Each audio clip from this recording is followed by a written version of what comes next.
But no, let's go into the next thing, because this thing we might have a bit to say about.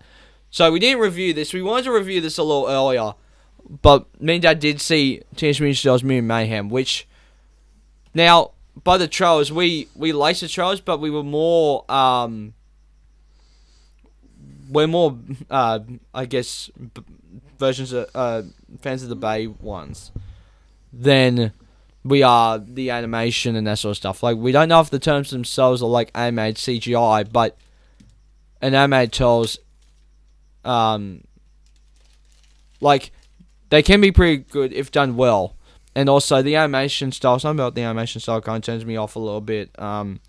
Whether if it was the similarities to Spider-Verse and that sort of stuff.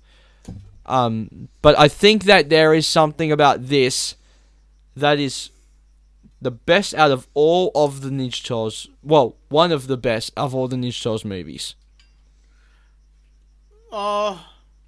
Considering the old ones, Rise, TMNT, the animated one, and Turtles Forever. Yeah, look, this was good. I actually quite enjoyed this one. Dudes, they got to go. Yeah.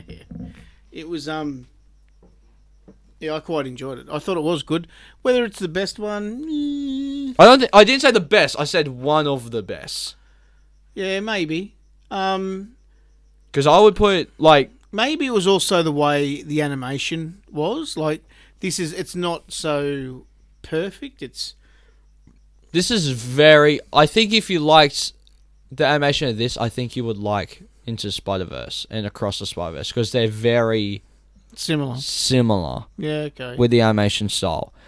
You might like this more because of the way that... Because the Spider-Verse movies go more big scale. They're more multiverse stories, where this one's more condensed and kind of grounded. Yeah.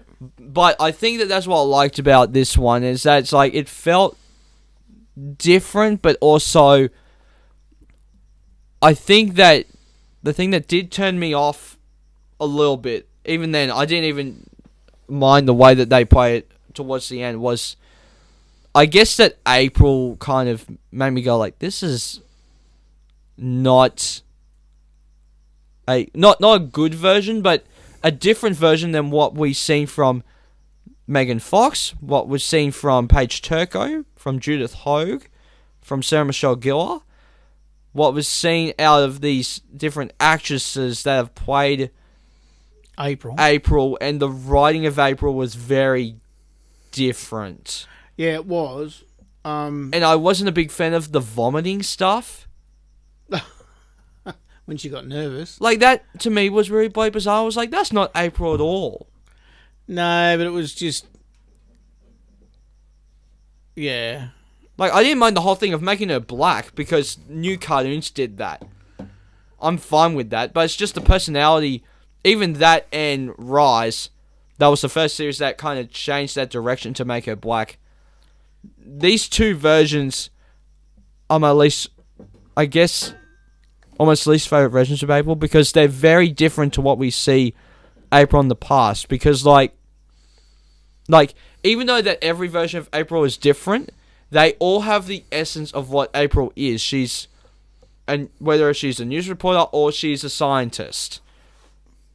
Yeah. So it's like, yeah, she still has that kind of thing of, like, you get that whole thing of, like, she meets the Turtles, but she meets the Turtles in kind of a accident way in this.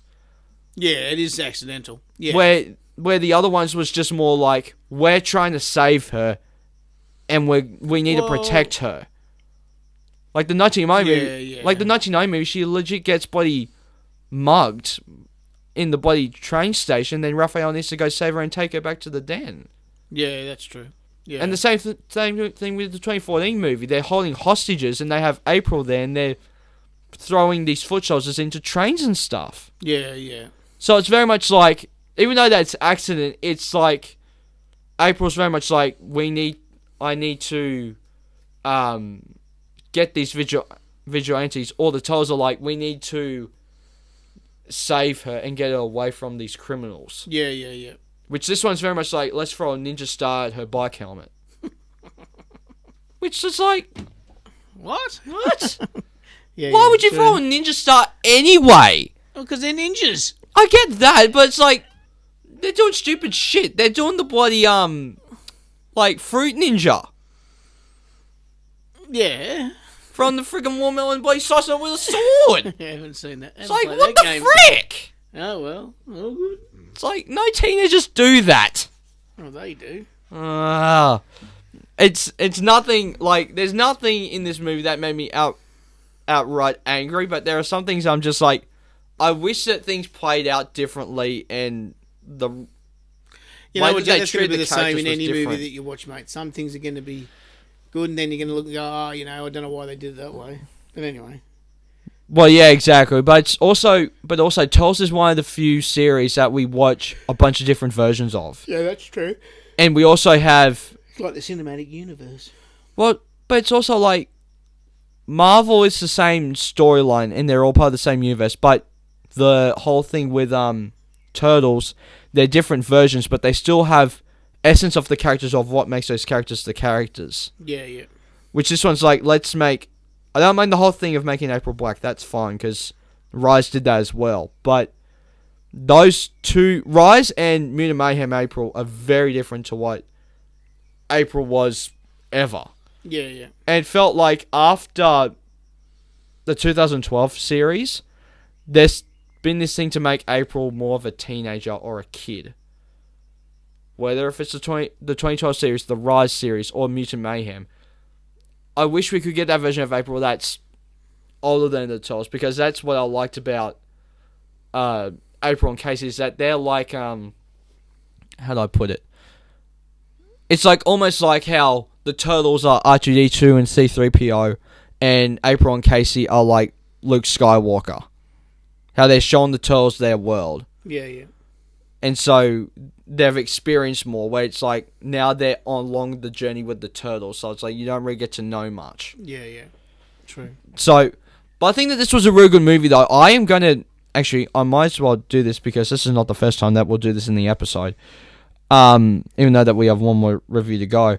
Now, I want to give you my ranking of the Turtles movies and see if you agree with it. Dad? I want to see if you agree with my ranking of the Turtles movies. Because I think... Well, it's just that you weren't talking, and I was like, oh...